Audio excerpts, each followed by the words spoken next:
El cuerpo humano es una máquina maravillosa de precisión, casi nunca nos detenemos a pensar.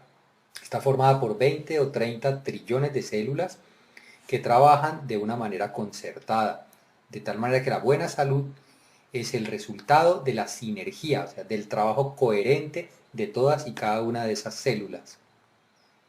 Como cualquier organismo viviente, cada una de nuestras células necesita agua, necesita nutrientes y necesita oxígeno. Pero ¿qué recibe también en los tiempos modernos? Con el agua estamos incorporando cloro, flúor, óxido de hierro, sulfato de aluminio. Con los alimentos, pesticidas, preservantes, colorantes, compuestos de drogas farmacéuticas. Y con el aire respiramos un cóctel muy peligroso de monóxido de carbono, de óxido de nitrógeno y de óxido de azufre, etcétera. Desde que comenzó la revolución industrial 200 años atrás, hemos fabricado más de 112.000 productos que reciben el nombre de xenobióticos, que quiere decir ajenos a la vida. Y resulta que nuestros organismos sencillamente no saben qué hacer con muchas de esas moléculas que producimos y que estamos incorporando. Además se suma que cada vez estamos más expuestos a las radiaciones electromagnéticas.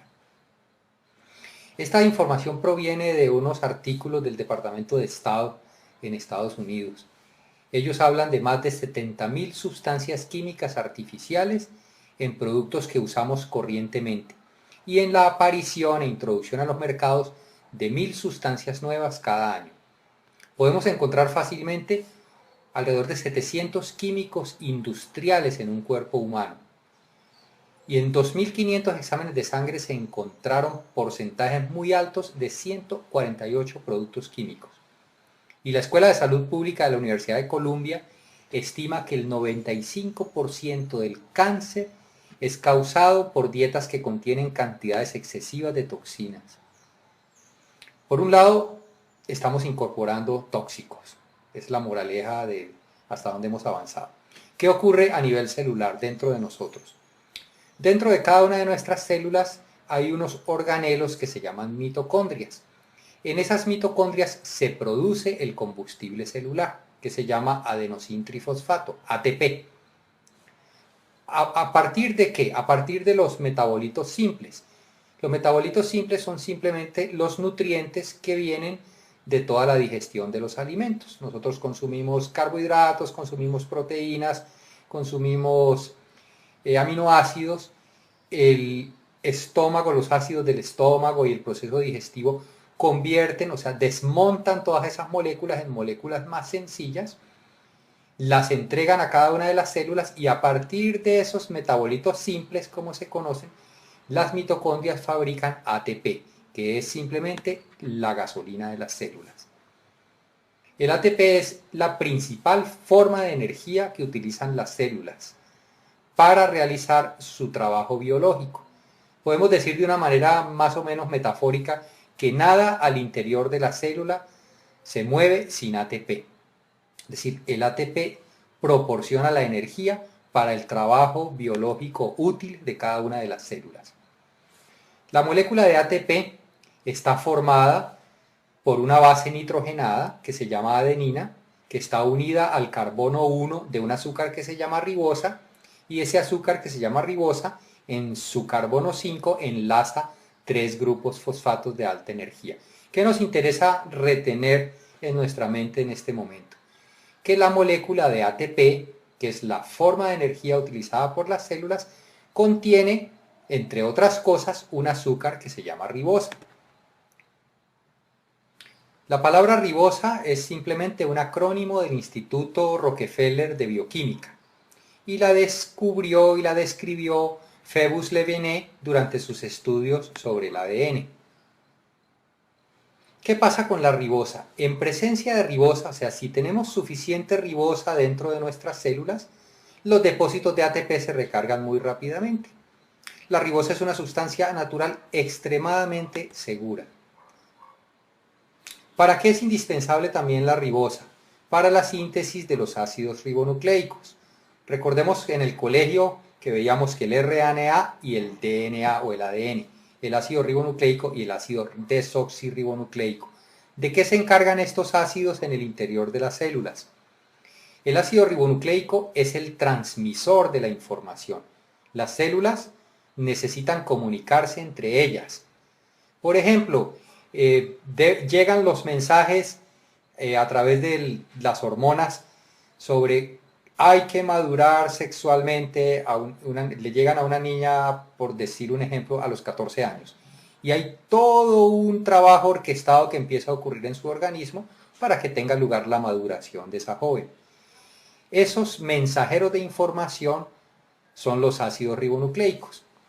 Y ahora, toda la información genética, que es donde están guardadas todas las instrucciones de funcionamiento de las células, todo lo que transmitimos a nuestros hijos, están configurados en el ADN. Entonces, la ribosa es fundamental para mantener la integridad de estos ácidos nucleicos.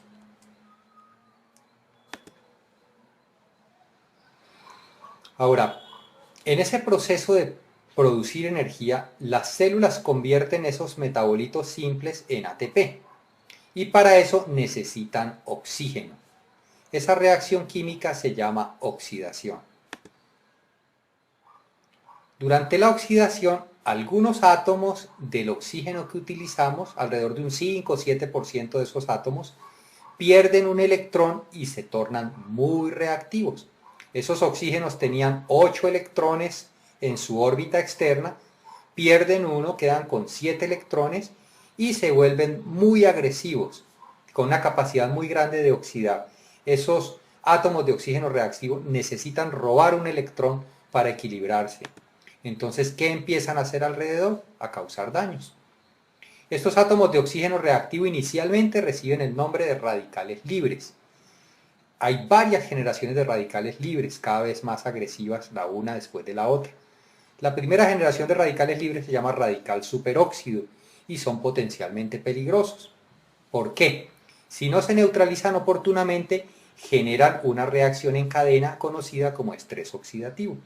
El organismo tiene un balance muy delicado entre la oxidación y la reducción. En un proceso de oxidación, ¿qué ocurre? Una entidad química entrega electrones, o sea, pierde electrones. Esa entidad se oxida. La otra recibe electrones. Esa entidad se reduce. Ahora, el estrés oxidativo ocurre cuando la capacidad del organismo de neutralizar sus radicales libres es menor que la producción de esos radicales libres. Es decir, empiezan a ocurrir como pequeños fuegos dentro de la célula. Si esos fuegos no se apagan oportunamente, pues forman un incendio. El estrés oxidativo es el incendio que empieza a desbordarse dentro de nosotros mismos. Y ese estrés oxidativo puede dañar muchas moléculas de los lípidos, que son las grasas que cubren las membranas celulares, de las proteínas que hacen parte y de las proteínas que hacen parte del ADN. O sea, esos átomos de oxígeno reactivo que se conocen con el nombre de radicales libres y que empiezan a generar otros radicales libres más agresivos, le roban electrones a todas las estructuras del ADN y de las membranas celulares y empiezan a ocasionar daño en nuestro interior, daño celular. Este es un listado de especies reactivas de oxígeno y de especies de oxígeno y nitrógeno reactivas, es decir, de radicales libres, que arrancan como radicales superóxidos y van evolucionando hacia formas químicas cada vez más agresivas, cada vez capaces de causar daños más contundentes dentro de nuestras células. Leíamos que cada día nuestras células soportan el ataque de 10.000 a 1.000.000 de radicales libres. ¿Qué ocurre, por ejemplo, con un deportista? Un deportista de alto rendimiento o una persona que haga ejercicio intensamente en algún momento está utilizando 10 o 15 veces más moléculas de oxígeno. Entonces está produciendo 10 o 15 veces más radicales libres. Los buzos, por ejemplo, los buzos están respirando aire a presión. Cuando están a 10 metros están utilizando aire a 2 atmósferas, cuando están a 20 metros a 3 atmósferas. Entonces están utilizando mucho más moléculas de oxígeno que si respiraran normalmente en la superficie. Entonces, al menos teóricamente, están produciendo mucho más radicales libres. Los montañistas tenemos una presión parcial de oxígeno mucho menor en las alturas, porque la presión atmosférica es menor. Hay un fenómeno fisiológico que ocurre cuando estamos subiendo la montaña. Se llama respuesta hiperventilatoria a la altitud. Es decir, respiramos más veces para tratar de mantener nuestra presión de oxígeno arterial en unos niveles razonables. Entonces empezamos a consumir muchas moléculas de oxígeno y por lo tanto a producir mucho más radicales libres. Entonces, ¿qué ocurre cuando se desborda esa producción de radicales libres? Cuando esa producción de radicales libres desborda la capacidad del organismo de neutralizarlos, entramos en una fase de estrés oxidativo. ¿Y qué es el estrés oxidativo? El estrés oxidativo es el que dispara la inflamación. O sea, estrés oxidativo al final significa inflamación celular. Y muchas enfermedades comienzan como inflamación. Pensemos de dónde viene. Inflamación viene de la palabra latina flama, que significa fuego. La inflamación a nivel celular es como un fuego interior. Si esa inflamación no se neutraliza, no se apaga, sencillamente quema, destruye. ¿Qué ocurre cuando esa inflamación celular empieza a destruir las células y las células se ven obligadas a regenerarse una y otra vez y otra vez y otra vez? Resulta que dentro de las células, en la parte terminal de los cromosomas, existen unas estructuras que se llaman telómeros. Esos telómeros son los relojes que determinan el número de veces que cada célula puede replicarse, o sea, puede regenerarse. Entonces, cuando los radicales libres causan daños al ADN, empiezan a acelerar estos relojes biológicos. O sea, las células en su proceso de regenerarse una y otra vez, aceleran lo que se llama la apoptosis celular, que es una muerte celular programada. Cada célula tiene un programa en el cual le permite replicarse, regenerarse un determinado número de veces, como las 7 vidas del gato, para poner un ejemplo. Esas 7 vidas del gato se pueden consumir de una manera muy acelerada si estamos experimentando estrés oxidativo una y otra vez. O pueden simplemente gastarse de una manera mesurada y en tal caso tenemos un envejecimiento progresivo y no un envejecimiento degenerativo. El estrés oxidativo acelera los procesos degenerativos asociados al envejecimiento. ¿Por qué? Porque empieza a dañar las células, a obligarlas a regenerarse rápidamente una y otra vez y otra vez. ¿Qué daños genera el estrés oxidativo dentro del organismo? Puede promover la formación de tumores porque causa daños al DNA donde está guardada la información genética. Puede activar los ácidos procarcinógenos y puede alterar todos los sistemas antioxidantes del organismo, los que utilizan la vitamina C, los que utilizan la vitamina E. Hay ciertas emociones que también pueden desencadenar estrés oxidativo.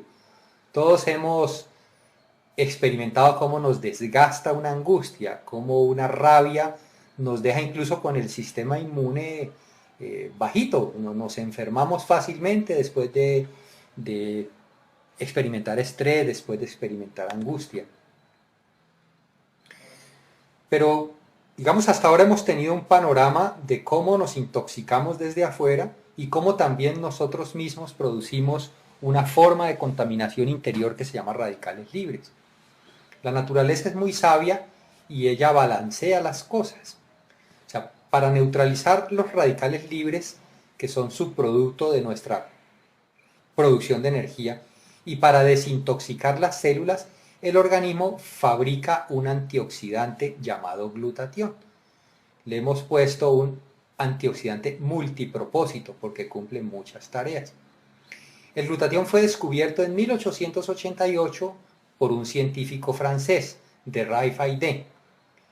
Sin embargo, nosotros no habíamos oído hablar de glutatión. Más adelante vamos a ver por qué, si es tan importante, no sabíamos nada de glutatión, más allá de las comunidades de científicos. El glutatión está formado por 3 aminoácidos: glicina, glutamina y cisteína. O sea, el glutatión se produce dentro de cada una de nuestras células. De esos 3 aminoácidos, glicina, glutamina y cisteína, la cisteína es escasa y es rara en los alimentos. ¿Qué hace el glutatión? El glutatión tiene la habilidad de entregar un electrón de hidrógeno y neutralizar muchas formas de radicales libres, sin convertirse él a su vez en un radical libre. Recuerden que hablábamos de esos oxígenos reactivos que han perdido un electrón y necesitan recuperarlo. La molécula de glutatión le entrega un electrón de hidrógeno y equilibra nuevamente esos oxígenos reactivos o esas otras formas de radicales libres. Pero a su vez, él no se convierte en un radical libre por perder ese electrón, porque inmediatamente se junta con otra molécula de glutatión, forma disulfuro de glutatión y mediante una reacción química que se llama, por el uso de una enzima que se llama glutatión reductasa, recupera otra vez su forma de glutatión reducido. Hay una medida de inflamación celular que es una ecuación, es la glutatión oxidado contra glutatión reducido. Si es más alto los niveles de glutatión oxidado, el organismo está experimentando un estrés oxidativo bastante intenso. ¿Qué sabemos sobre glutatión? Les contaba que no habíamos oído hablar de glutatión la mayoría de nosotros, pero sí habíamos oído hablar sobre vitamina C, sobre vitamina E. Por eso me sorprendió tanto cuando empecé a consultar la literatura biomédica. Hay una página en internet que se llama PubMed, donde se reseñan todos los artículos que producen los distintos grupos de investigación alrededor del mundo. Resulta que ayer hicimos la última consulta y hay sobre glutatión 102.880 artículos científicos. ¿Qué nos dice esa cifra? Si la comparamos con las cifras de investigación de antioxidantes, estos son datos de ayer, resulta que tenemos 102.309 artículos sobre glutatión. Y sobre vitamina C y sobre vitamina E, todos hemos oído hablar de la vitamina C y de la vitamina E, solamente hay 48.000 y 34.000 artículos respectivamente. ¿Por qué la medicina ha estudiado tanto el glutatión? ¿Por qué es tan importante? Entonces, permítanos compartir algunas habilidades del glutatión. ¿Qué hace el glutatión dentro de nuestro organismo? Resulta que el glutatión reduce las moléculas de hemoglobina para que recuperen su habilidad de transportar oxígeno a las células. Aquí reducir no significa hacer menos. Reducir es la contraparte de la reacción química de oxidación y reducción. Recuerden que en una reacción de oxidación, una entidad entrega electrones y otra entidad gana electrones. El que pierde electrones se oxida, el que gana electrones se reduce. Las moléculas de hemoglobina que están en los glóbulos rojos se encargan de tomar oxígeno desde los pulmones y repartirlo a todas y cada una de las células, y de tomar dióxido de carbono, que es un subproducto del metabolismo, de todas y cada una de las células y sacarlo nuevamente hasta los pulmones para que pueda evacuarse durante la expiración. Resulta que en este ciclo de tomar oxígeno, repartirlo, recibir dióxido de carbono y evacuarlo, las moléculas de hemoglobina sufren unas transformaciones. El glutatión es el que se encarga de que estas moléculas vuelvan a estar disponibles para transportar oxígeno en cada ciclo. Es decir, sin glutatión ni siquiera podríamos aprovechar el oxígeno que tomamos durante nuestra respiración. ¿Qué otras cosas hace el glutatión? Es importante para la producción de linfocitos. Los linfocitos, recordemos, son los glóbulos blancos. Podemos producir un glóbulo blanco, dura digamos media hora o 2 horas máximo. Se producen todo el tiempo en el organismo y son nuestra primera línea de defensa contra los virus y contra las enfermedades. El glutatión es fundamental para que los glóbulos blancos, para que los linfocitos puedan cumplir con sus tareas. Y es importante para regular, para mantener óptima nuestras funciones inmunológicas. Una habilidad que nos llamó mucho la atención sobre el glutatión es que ayuda a evitar la oxidación de las grasas y por lo tanto la formación de placas en las arterias. Resulta que cuando las arterias se irritan por estrés oxidativo, empiezan a fijar grasa en las paredes. Empiezan a formar grasas a partir de lipoproteínas de baja densidad como el colesterol y los triglicéridos. Esas placas de grasa empiezan a estrecharlas y a impedir el paso eficiente de la sangre, y son las causas de los accidentes cardiovasculares y cerebrovasculares. La otra cosa que ocurre es que en esas paredes irritadas de las arterias empiezan a formarse ateromas, que son depósitos de grasas oxidadas que en cualquier momento se revientan y producen coágulos. Entonces, ¿qué hace el glutatión? En un organismo con niveles óptimos de glutatión, las grasas no se oxidan y sencillamente los excesos de grasa se evacúan. En un organismo con niveles bajos de glutatión, las grasas se oxidan fácilmente y empieza a ocurrir este fenómeno de formación de ateromas, de obstrucción de arterias. Y si nos ponemos a mirar cuáles son los índices de mortalidad más altos, las causas de muerte más altas en Estados Unidos y también en nuestros países de América Latina, los infartos cardíacos o los accidentes cerebrovasculares están en primera línea. Otra habilidad del glutatión. Al combatir el estrés oxidativo, el glutatión disminuye los procesos inflamatorios. Habíamos visto que los procesos inflamatorios arrancaban como estrés oxidativo. El glutatión mejora el rendimiento deportivo porque disminuye los tiempos de recuperación y permite entrenar de una manera más intensa. El glutatión también combate la formación de ácidos carcinogénicos, retarda la formación de tumores y suaviza los efectos de la quimioterapia y de la radioterapia.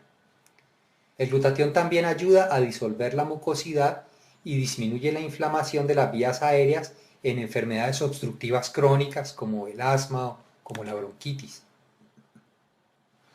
El glutatión también ayuda a neutralizar los radicales libres que son producidos por la combustión del tabaco, por el humo del tabaco, y contribuye a desintoxicar fumadores. El glutatión desacelera los procesos de envejecimiento porque simplemente disminuye el estrés oxidativo y de esa manera puede contribuir a mejorar muchos signos y síntomas de algunas enfermedades neurodegenerativas propias de la vejez como Alzheimer, Parkinson y esclerosis múltiple.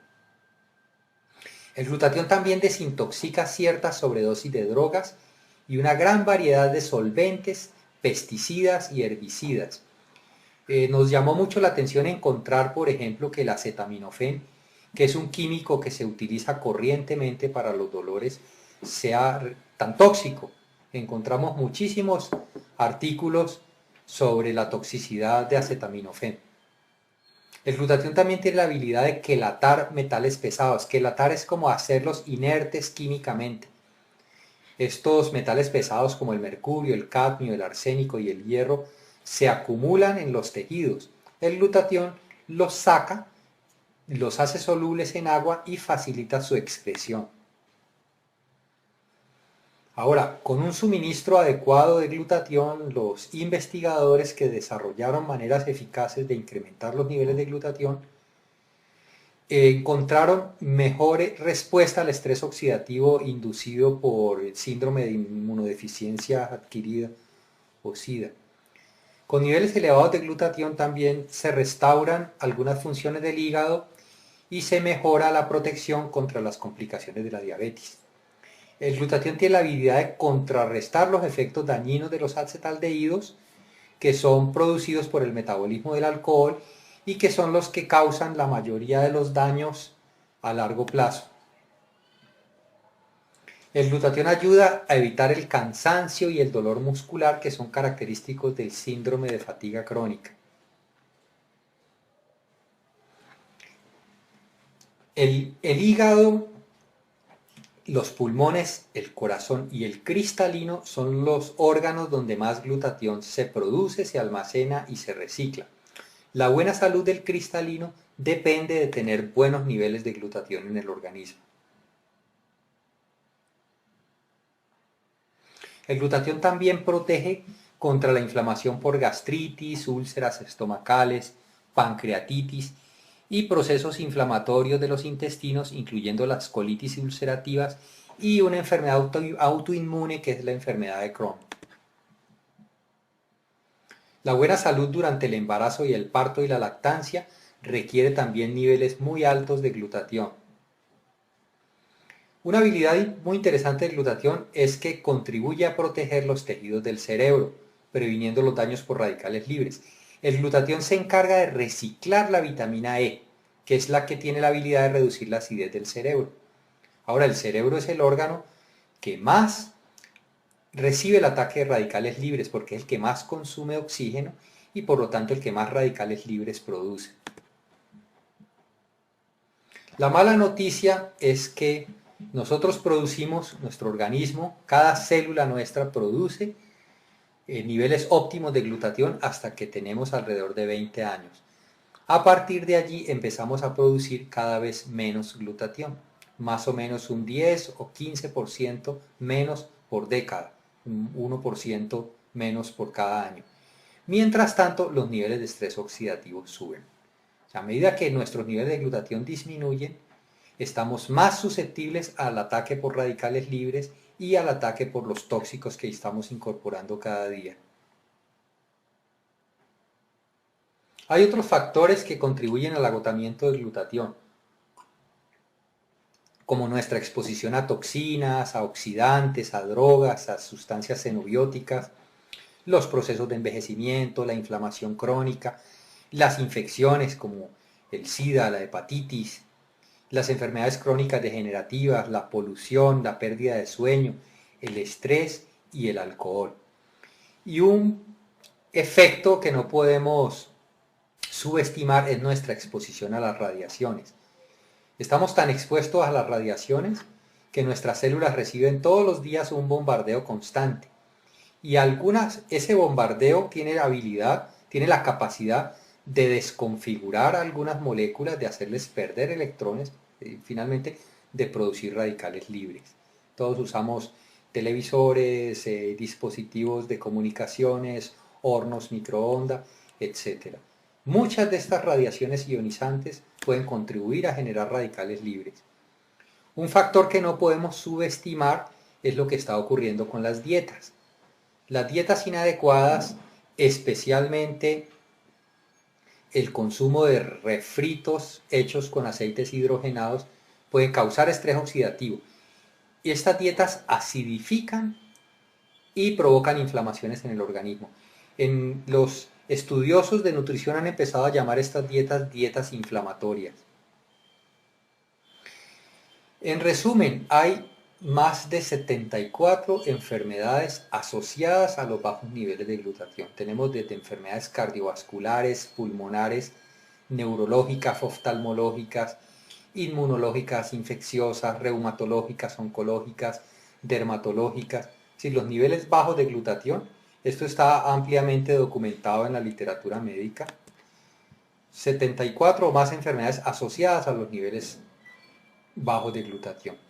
Ahora, ¿qué beneficios puede esperar un organismo al incrementar los niveles de glutatión? Se disminuyen los procesos inflamatorios, el organismo recupera la habilidad de desintoxicarse de metales pesados y de muchas sustancias químicas y de toxinas y de prácticamente todos los radicales libres conocidos. Los niveles altos de glutatión fortalecen el sistema inmunológico, incrementan los niveles de energía, aceleran la recuperación después del ejercicio extenuante, permiten incrementar los niveles de ejercicio, desaceleran los procesos de envejecimiento, mejora las funciones cardíaca, pulmonar, hepática y renal, incrementa la concentración y la claridad mental y mejora la recuperación del organismo durante el sueño. Ahora, ¿por qué ocurren por qué estos beneficios? O sea, no es que simplemente nos parece, eso se puede documentar, se puede probar con exámenes de laboratorio, aquí hay, digamos, algunos indicadores. Resulta que cuando se suben los niveles de glutatión, se incrementa significativamente el factor de crecimiento insulínico. El factor de crecimiento insulínico está implicado en la desaceleración de la muerte celular programada. O sea, un factor de crecimiento insulínico alto significa una desaceleración de esa muerte celular y por lo tanto una desaceleración de los procesos de envejecimiento. Cuando se incrementan los niveles de glutatión, se aumenta la producción de la dehidroepiandrosterona, que es la prohormona de la juventud. O sea, Con niveles altos de glutatión, lo que ocurre es una revitalización impresionante del organismo. Esta de hidroepiandrosterona es un marcador de vigor, es un marcador de organismos saludables, de organismos jóvenes, por decirlo de alguna manera. Otra cosa que ocurre cuando se suben los niveles de glutatión es que disminuye significativamente el factor de necrosis tumoral. El factor de necrosis tumoral es un indicador de inflamación. Si yo subo los niveles de glutatión, inmediatamente todos los marcadores de inflamación disminuyen. Otro marcador de inflamación, o sea, una sustancia implicada en los procesos inflamatorios, es la proteína C reactiva. Con niveles altos de glutatión disminuye la presencia de la proteína C reactiva. Y con niveles altos de glutatión se regula la activación del NF-κB, que es factor nuclear potenciador de las cadenas ligeras kappa de las células beta reactivas. Este nombre tan complicado es una sustancia que está implicada en muchas patologías crónicas y degenerativas y en el desarrollo inmune inadecuado. Pues resulta que el glutatión regula la actividad de esta sustancia. Esto puede medirse en exámenes de laboratorio, puede comprobarse la veracidad. Esto es una lista de químicos que son solubles en grasas y que son difíciles de desintoxicar, pero que el glutatión tiene la habilidad de desintoxicarlos. ¿Cómo nos exponemos a esos químicos? Simplemente comiendo papas refritas en la calle, exponiéndonos a efluentes industriales, respirando humo de los vehículos, humo de cigarrillos, de asadores, de exhaustos de vehículos, exponiéndonos a algunas ropas, algunos desinfectantes, algunos